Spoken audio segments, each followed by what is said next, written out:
Now, your ABC 7 First Alert Weather Forecast with meteorologist John Scalzi. Taking a look at temperatures across the region, 72 temperature, 72 dew point, 100% relative humidity. When that happens, temperature and dew point of match, you get that high relative humidity. And it does feel a little bit humid out there, but still, with an air temperature of 72, it's all right. We have a lot of blue sky, at least starry skies right now, and it'll be a mostly sunny start to the day. 76 degrees in Wauchula, 77 in Arcadia, 74 Myakka City, a little cooler there. Parrish at 73, Bradenton 71, Venice a little bit warmer at 77, and 80 degrees, the hot spot Boca Grande. Now, across the state of Florida, things are pretty quiet right now. We did have some overnight showers and even a few pops of lightning, especially in South Florida where the moisture is a little bit thicker, a little heavier. We're seeing some showers ongoing there and even a pop or two of lightning ongoing at this hour from about Naples southward.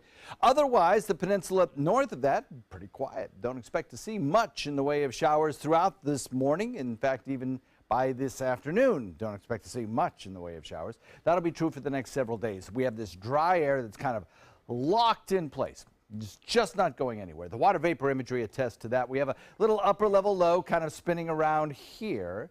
And of course, we have a low at the surface spinning around here in the form of a hurricane, barely a hurricane, but still a hurricane, Maria, off the coast of the Carolinas. The combination of those two factors draw down this drier air and really are going to kind of keep our rain chances at about 10% for at least a couple of days, maybe even 3 days, until we start to moisten things back up again. But this high pressure area, expansive high pressure area through the Ohio Valley stretching back into the deep south will kind of keep most of the mid-Atlantic states all the way up into down east Maine and then back toward the Ohio Valley and heartland in fair weather. It's really along this trough of low pressure back to the west, this frontal boundary, where the inclement weather is going to happen. Heavy rainfall possible there, stretching from Texas up through Oklahoma, really all the way up into the western Great Lakes. That trough of low pressure advancing toward the east kicks our hurricane out into open waters and away from the coastline. Most of the heavy weather on the east side of this storm.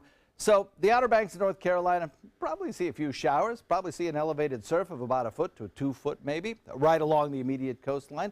Rip currents, certainly a problem. But other than that, you know, maybe some breezy winds, 30, 40 mile an hour winds right along the coast.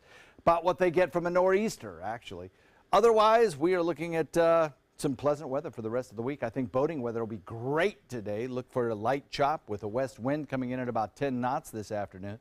And for the next couple of days, less than average rain chances, higher than normal temperatures. And then as we head into the weekend, I think we'll see a little bit more cloud cover around and slightly cooler temperatures. Back to you.